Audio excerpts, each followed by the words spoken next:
Hi guys, welcome back to my channel. So in today's video we're gonna learn about declare indexes. We're gonna see like what is declare index, how do we create it, and why do we create it, right?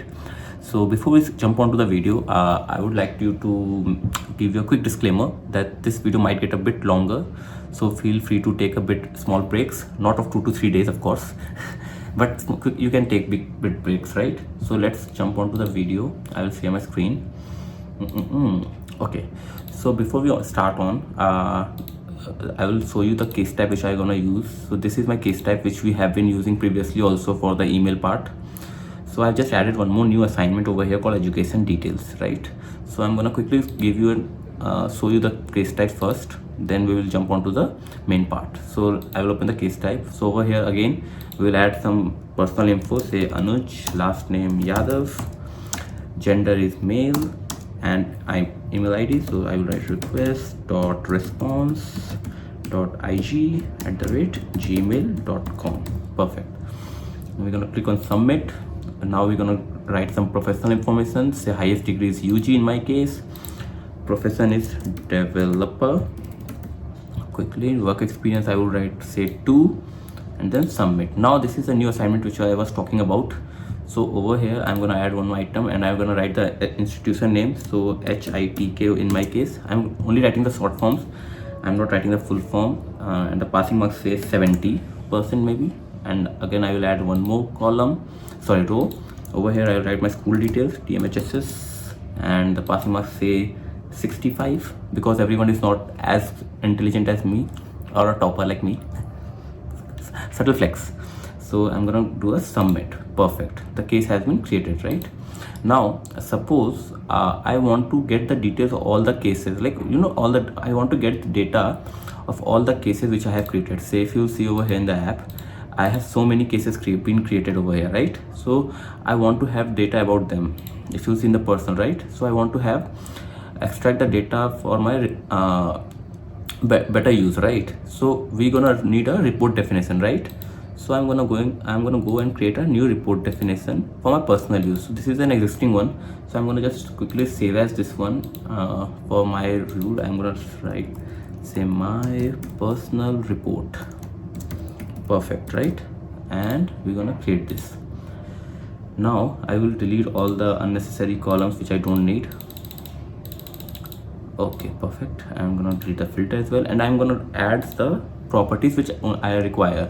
So if I will expand the panel over here in the data model property, these are the properties which we have under our case type, right? So I'm gonna write say last name. Again I'm gonna add one more property, say email. Then again say gender, and then say highest degree, and then what are we left with? Profession. Perfect. So 1 2 3 4 5 6 1 2 3 4 5 6. For the moment being I'm not adding work experience over here, and neither education details. I'll just add these many and I'll save as this one, right? Now I will quickly run the report. If you see, I'm getting all the data whichever I have filled right till now in all the cases, right? Over here. Perfect. Now if you know, the thing is, whenever we create a report, the right practice is to optimize the property. Now what do I mean by optimizing the property, right? So suppose these are the properties which we want for reporting, right? So when you there are two ways of optimizing it. First of all, you can directly right click on the property and click on optimize for reporting, or you can open the property, go to actions, under actions you can click for optimize for reporting. Now what do I mean by optimizing?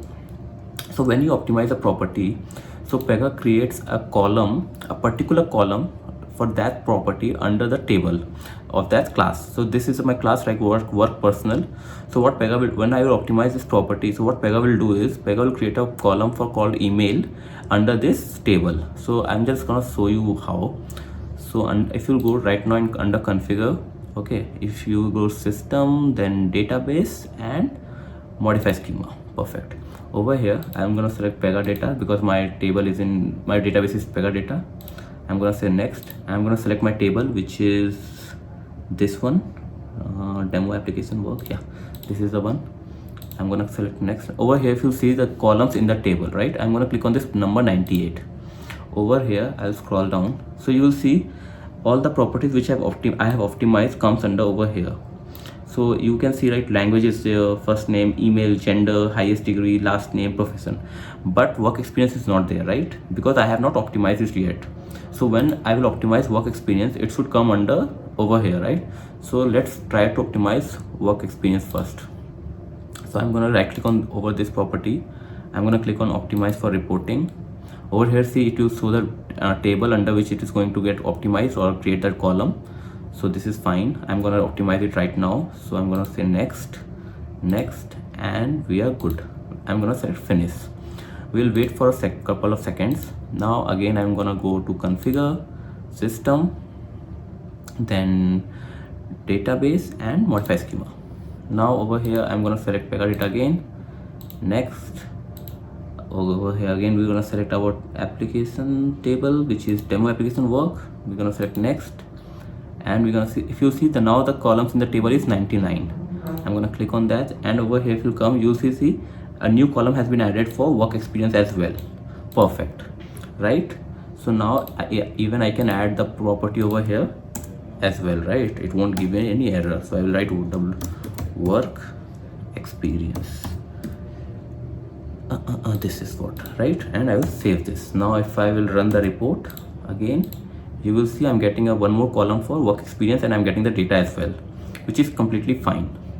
Now till now we have discussed about optimization, right? But now your question would be, Anuj, then why do we need declare index, right? So if you see, we have one more property over here, which is education detail, right? Under which we have added all the information about our education. But the problem with this is it's a list kind of aggregate property, right? Which in our case, it's a list kind of property. And if you'll expand this, it has two more properties. So over here, if I want, I cannot directly optimize this property. If you say I don't have any option, right? So the problem is, like, we cannot optimize this aggregate property under the same table. So in our case, like the table I showed you, right, which was PC underscore work, this demo work, right? We cannot optimize a column for an aggregate property.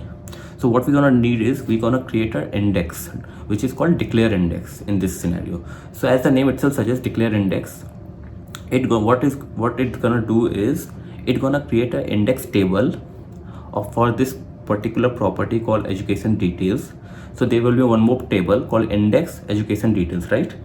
And it's gonna map that table to our table, which is in the work personal wala, right? So we'll see over here.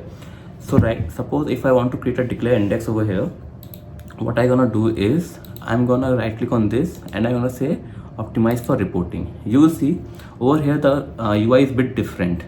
It is asking me rule set name and rule set version. So I'm gonna give demo application, and my rule set version is 0101, and I'm gonna click next. Okay, perfect. Again a next, and if you see over here, it is saying that it has created different rules. Say it has created one index class, an index property, which is I'll show you once, and a rule called declare index, and a table has been created. Table column has been created, right? So we will open one by one. So this is my index class. So this is a new class which has been created for education details, and we know that whenever a class is created, a table is created as well, right? So this is the education details class has been created, and if you'll go below and you'll click on test connection, you see a new table has been created, right? PR index, whatever this name is, a new table has been also created. Perfect.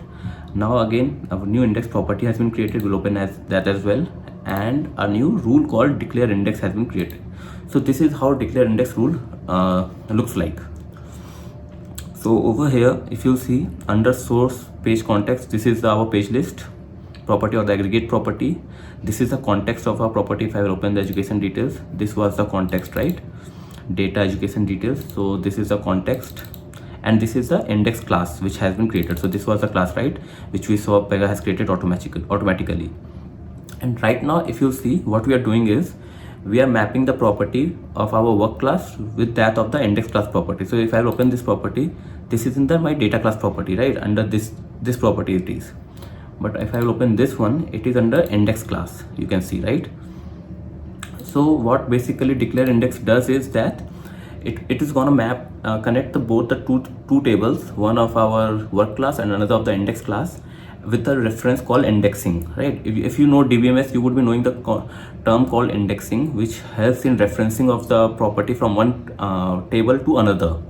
So it is kind of similar to that of indexing of our notebooks. You have seen in your notebooks there is a front page called index, right? Over there we write page number and the topic, right? So we are easy to navigate the chapters and in the book, right? No, we don't have to go through all the pages. We can directly go to the page number and can open the respective page or respective topic. Similarly, this is what indexing do in Pega. So over here Pega will create some index column. It will give it an internal name or something, which will be easier for Pega to determine which property is mapped to which column is mapped to the another table, right? You're getting my point, I hope. So this is what we are done. So we have already created an index rule, right? So we're going to click on this finish and we are good. Now if I refresh this app explorer once, I will expand personal, I will go to sysadmin.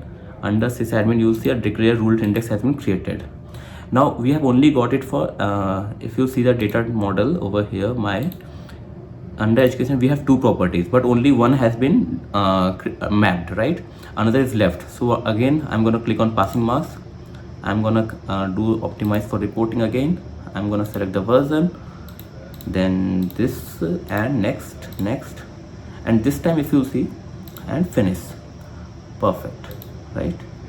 Now again I will open this declare index, and if you see both of them have been mapped, right?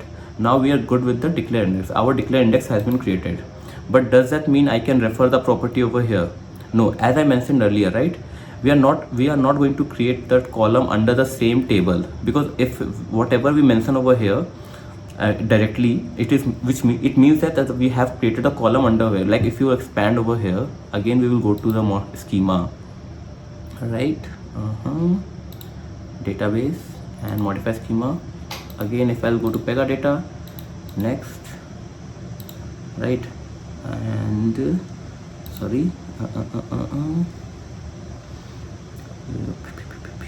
where is it? Okay, perfect. So if you go to over here, demo application, next, if you see it is again 99. It has not increased, though we have optimized the property, because we have not created a column over here. Rather we have created a new table, and in that we have added the property, right? So we know that whenever we have two tables, like in the dbms concept, we know that, right? If we have two tables, we need to join them, right? So what we need is called a join. So we're gonna go to data access. We're gonna under declarative index join, we're gonna add one join. Say I'll just give a prefix, say ed for education details, and if I will take the drop down, you will see my declare index have already come over here. So I'll take this and I will let the type be only include matching rows for now. We'll see that part later on, and I'm gonna save it. So it just a second, ed index name, and that is done. Now how do I refer the properties? What I'm gonna do is I'm gonna add one more row, and over here I will write ed, because that was the prefix I have given over here, right? So ed now dot whatever property I need. Say I need institute name. So see, I'm already getting in the drop down institute name. Similarly I will add one more column, ed dot, and I will get, see, I'm gonna write passing marks, and we are done. And I'm gonna save this. This is saved. Now if you run the report, you will see I'm getting the details for institute name and passing marks as well, right, over here. So this is how you create a declare index, and why you create a declare index in Pega, basically for mapping, basically for optimizing the reporting for the aggregate type of properties, for which we cannot create a separate column in the same table. So what we do is we're gonna create a different table for the aggregate property, and we're gonna join the table as with the help of declare index rule. That's how we do it. So do practice. If you have any doubt, please feel free to reach out to me. But till then, bye bye.